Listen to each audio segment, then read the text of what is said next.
Olá, bem-vindo, bem-vinda ao nosso canal. Eu sou o professor Luciano Adley e na aula de hoje nós vamos analisar uma interessante situação sobre dinâmica da rotação, nessa animação que aqui aparece para você. E nós vamos responder a seguinte questão.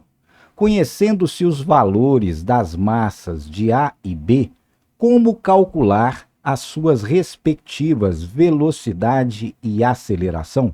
Então, conhecendo a massa desse corpo e a massa do corpo a ele conectado, como calcular a velocidade e aceleração desses elementos? Você sabe a resposta? Então vá pensando aí que eu responderei já já.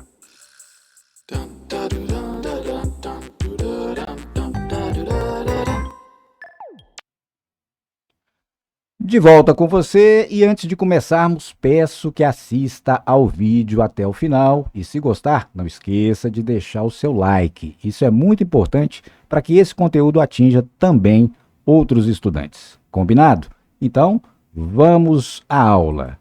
Inicialmente, nós temos que modelizar e descrever o sistema que está sendo analisado. Ele é composto, veja lá, primeiramente de uma polia. Essa polia pode ser pensada num disco metálico, que tem um eixo de rotação. Essa é, portanto, a nossa polia corpo A. Ela tem massa M minúsculo. Eu vou chamar daqui por diante, para simplificar a locução, de Mzinho. Combinado? Segundo corpo é um elevador. Esse elevador B, ele tem massa M maiúsculo, que daqui por diante vou chamar de Mzão. Ligando o elevador à polia, nós temos um cabo de aço. É um cabo de aço muito leve comparado com a polia e comparado com o elevador. Ou seja, a massa desse cabo é muito menor que Mzinho e muito menor que Mzão. Muito bem?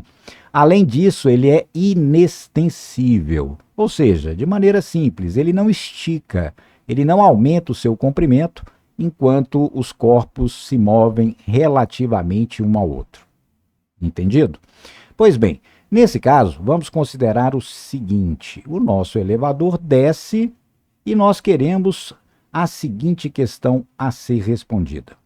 Se Mzão, massa do elevador, é 85 kg, Mzinho, massa da polia, é 25 kg, e se as forças resistivas podem ser desprezadas, qual será a velocidade do centro de massa do elevador B após descer 15 metros verticalmente? Então, esse é um problema concreto. Você consegue pensar em princípios físicos para resolver esse problema? Na verdade, há dois deles. Um envolve torque e aceleração angular, que nós vamos ver numa próxima videoaula. O segundo princípio é o princípio de conservação da energia mecânica. Por quê? Veja lá, por hipótese, nós estamos considerando que as forças resistivas são desprezíveis, podem ser desprezadas. Ora, quem são as forças resistivas no nosso contexto? Primeira, o atrito de giro da polia em torno do seu eixo. Esse atrito é desprezível. Você pode colocar lubrificação, óleo lubrificante aqui, e o atrito fica bem pequenininho. A segunda força resistiva que nós estamos desprezando é a força de resistência do ar. Enquanto o elevador estiver descendo, ele arrasta o ar no seu movimento. Então, conforme a velocidade do elevador, se ela não for muito grande e o próprio elevador não tiver área frontal ao movimento também muito grande, o valor da força de resistência do ar pode ser desprezada. Nesse caso, vale a conservação da energia mecânica. O total de energia do sistema permanece constante. Nós podemos comparar a energia inicial e a energia final do sistema. Então, essa é a solução para o problema nesse caso em que vamos tratar. Então, veja lá como aplicar isso de maneira concreta. Vou destacar aqui as duas situações envolvendo o sistema. No instante inicial, quando ele vai ser abandonado sob a ação da gravidade, e no instante final, após ter descido 15 metros, como colocamos lá no enunciado da nossa situação problema. Lembra-se? Muito bem. Agora nós vamos calcular a energia mecânica do sistema. O que é o nosso sistema? A polia A e o elevador B. E o cabo? O cabo tem massa desprezível, então a energia dele também será desprezível, nesse caso, comparada com as de A e B. Portanto, a energia do nosso sistema será a energia da polia e energia do elevador. Combinado? Então agora vamos calcular essas energias. O total dessas energias é o que nós chamamos de energia mecânica. Você se lembra? Como calcular a energia mecânica de um sistema?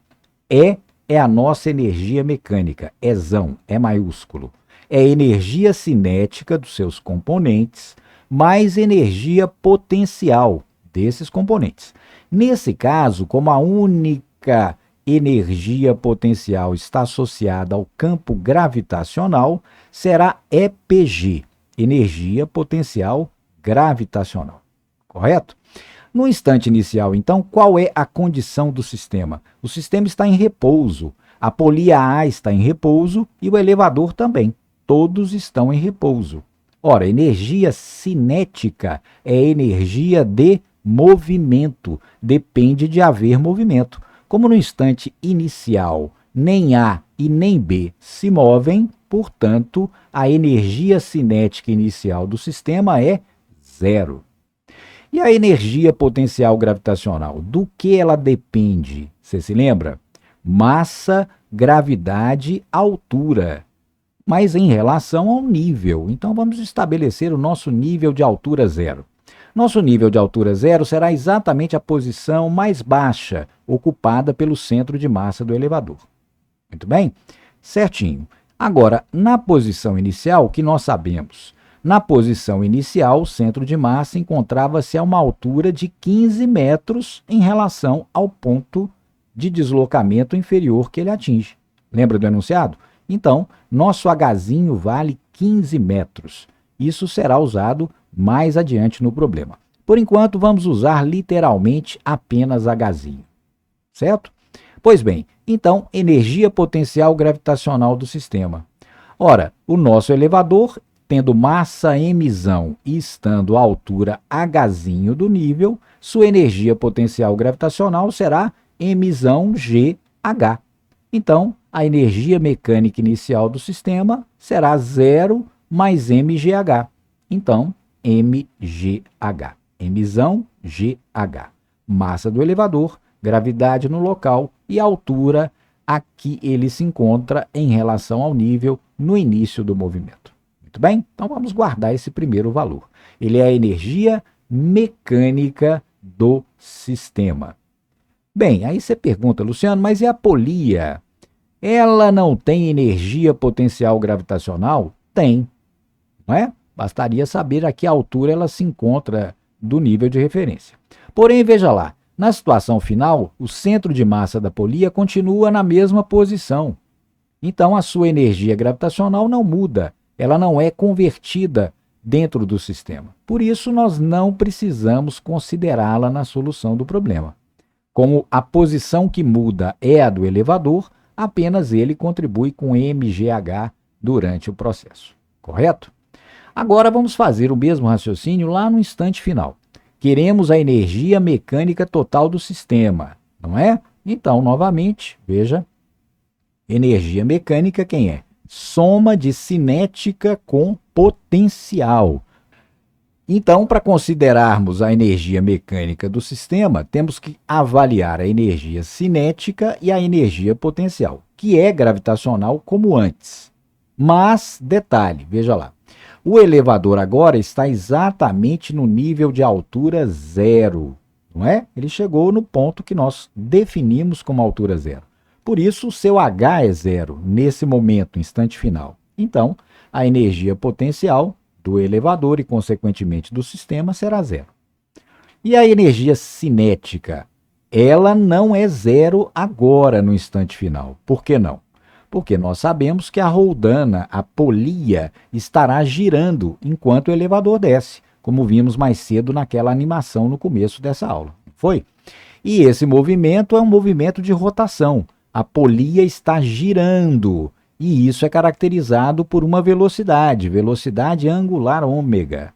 Então, temos energia cinética associada ao giro da polia. E que mais? Temos também, veja lá, temos energia cinética associada ao movimento de descida do elevador. O elevador desce e, nesse instante, ele tem uma velocidade V, que é exatamente o que nós queremos. Não é? Um dos dois itens que nós queremos no nosso problema. Qual a velocidade do elevador após descer uma altura de 15 metros, correto? Então, essa velocidade linear de translação do centro de massa do elevador faz com que ele também tenha energia cinética. Então, olha lá, para o nosso sistema haverá sim energia cinética, parte dela sendo energia de rotação da polia e parte energia de translação do elevador.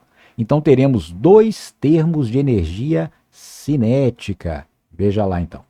A energia mecânica total do sistema no instante final em que estamos analisando será a soma das duas parcelas de energia cinética. Energia cinética da polia e energia cinética do elevador, porque ambos, no instante final, estarão se movendo. Muito bem? Então, veja lá em resumo o que nós analisamos. No início, toda a energia mecânica do sistema estava na modalidade potencial gravitacional, MGH. E no final, veja lá, toda a energia mecânica do sistema estará na modalidade cinética. Por isso, nós podemos afirmar que, nesse caso, conforme o princípio de conservação da energia mecânica, que eu estou abreviando por P100, princípio de conservação da energia mecânica, qual a conclusão? A energia potencial gravitacional, acumulada inicialmente no sistema, converteu-se em energia cinética, como vimos aqui na nossa análise. Energia cinética de rotação da polia A e energia cinética de translação de descida do elevador B.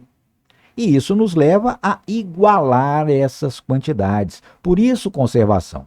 Esse total MGH é um número de joules. E esse total SA mais SB é o mesmo número de joules. Por isso, a ideia de conservação. Algo que se conserva é algo que se mantém constante, igual, tanto no início quanto no final.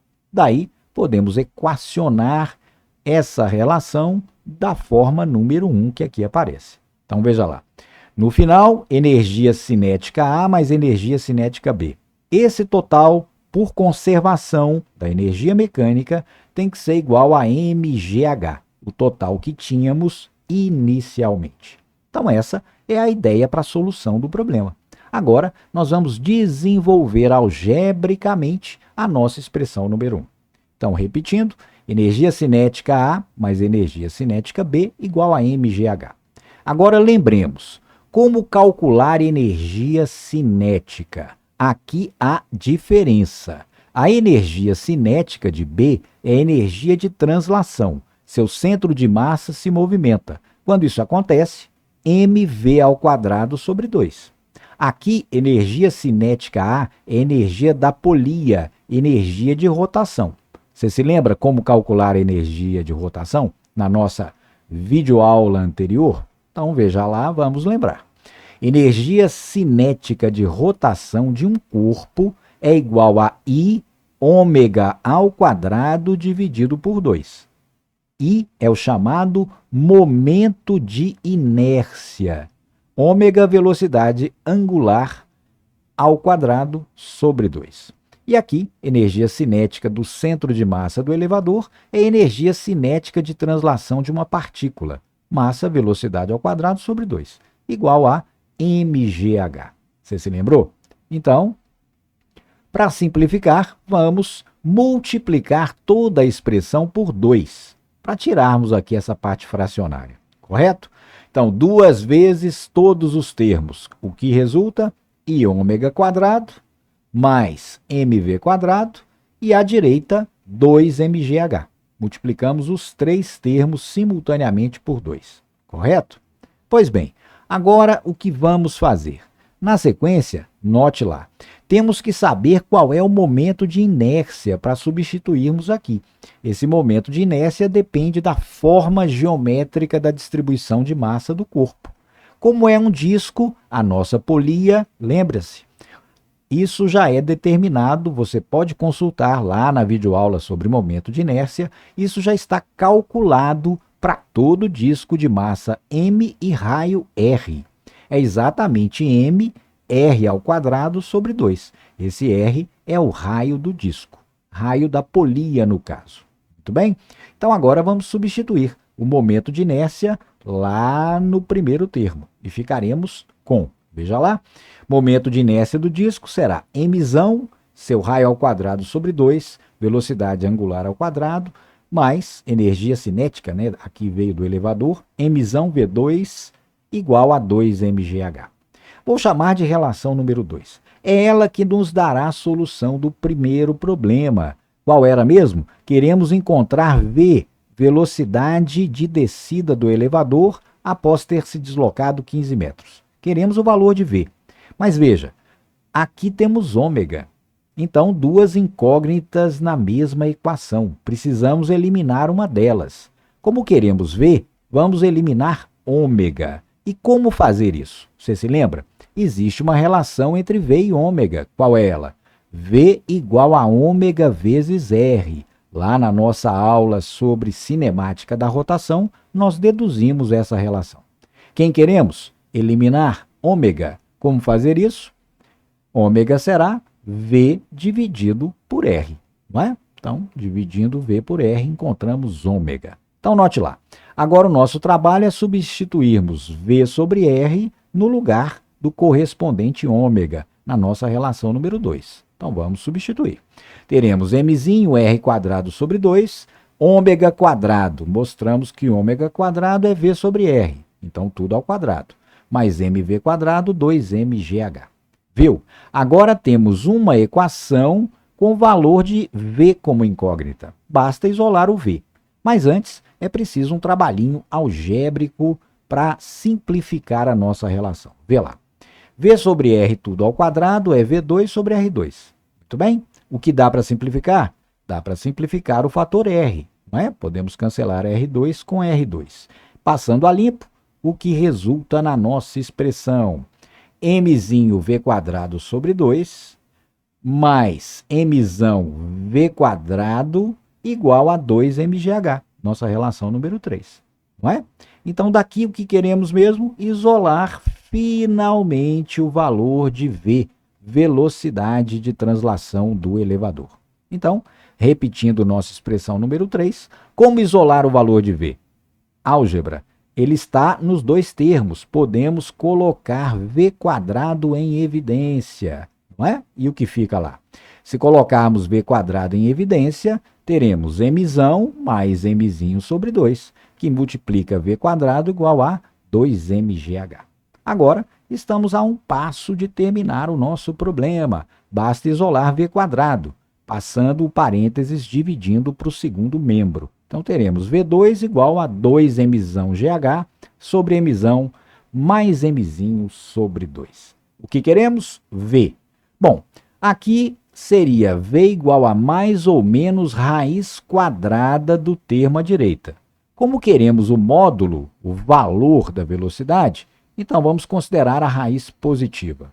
E a expressão, número 4, nos dá de maneira genérica para qualquer polia de massa mzinho e qualquer objeto de massa mzão suspenso nela, qual será a velocidade do objeto suspenso após descer uma altura h de tantos metros, conforme for o seu desejo.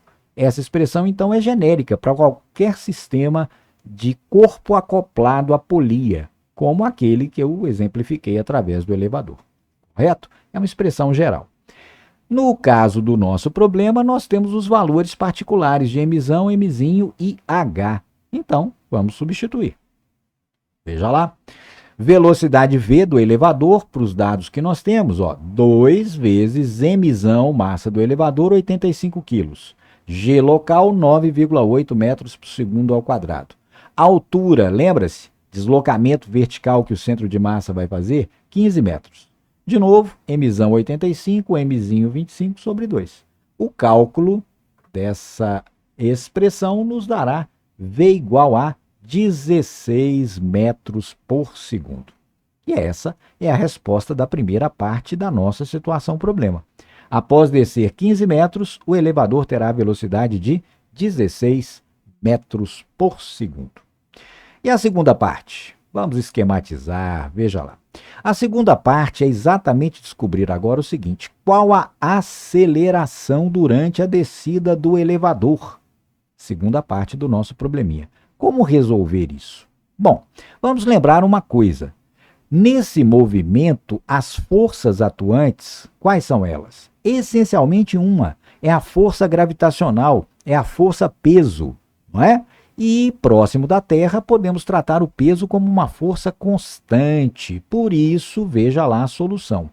A força externa, que é o peso, que está movimentando o centro de massa do elevador, ela é constante nas condições do problema. Portanto, produz aceleração linear constante. Força constante produz aceleração constante. Ora, significa que o nosso centro de massa do elevador está descrevendo esse movimento retilíneo uniformemente variado, para o qual já existe expressão prontinha para o cálculo da aceleração, desde que você tenha outros dados. Que dados nós temos sobre o elevador? Nós conhecemos sua velocidade inicial, 0. Conhecemos que mais sua velocidade final, após se deslocar 15 metros. Só não sabemos o tempo. Ora, tem uma equação prontinha, lembra? Qual é ela? A famosa equação de Torricelli. Velocidade final ao quadrado, inicial ao quadrado, 2 vezes aceleração vezes deslocamento, variação da posição. Como o centro de massa está se movendo verticalmente, eu vou chamar de ΔY, não é? Pensando num eixo Y de referência que nós tenhamos. Bom, agora vamos substituir o que a gente sabe. V0 é 0, não é? O elevador partiu do repouso. O que mais nós sabemos? ΔY é exatamente H, o deslocamento vertical H metros, não é? 15 no nosso caso. Então, simplificando, teremos V2 igual a 2AH. O que nós queremos? Aceleração.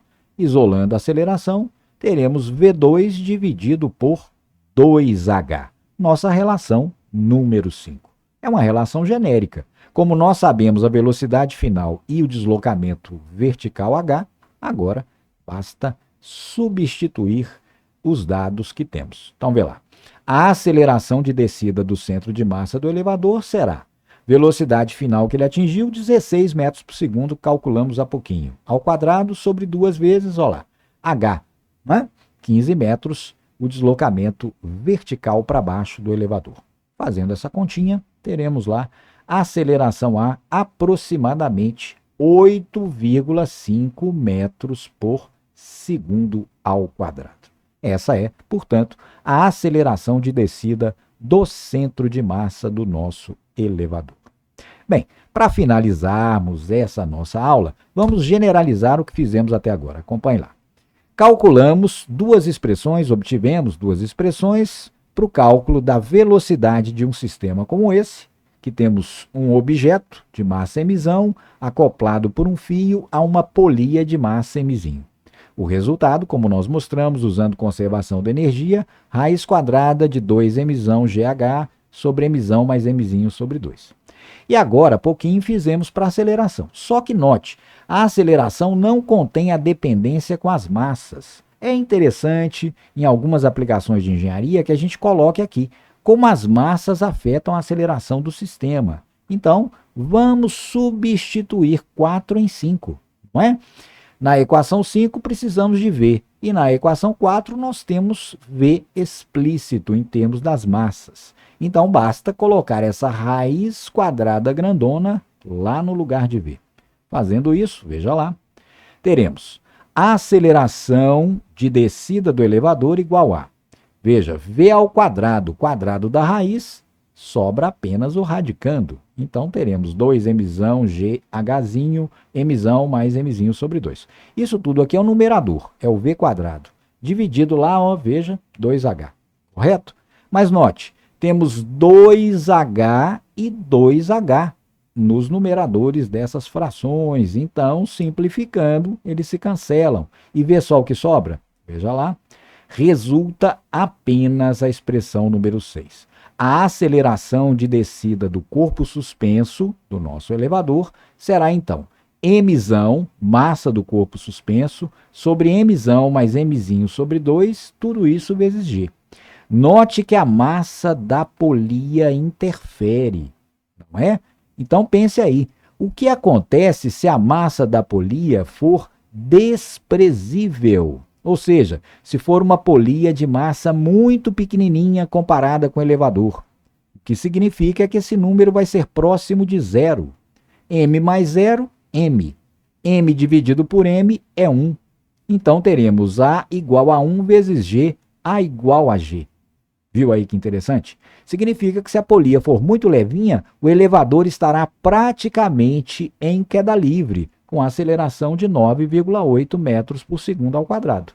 Agora, se mzinho, massa da polia, não for desprezível, se for muito grande, então a aceleração de descida do elevador torna-se cada vez menor.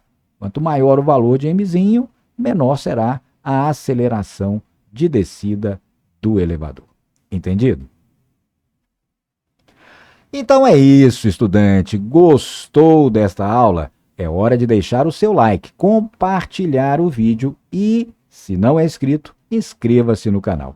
Então, como digo sempre, até a nossa próxima aula e bons estudos!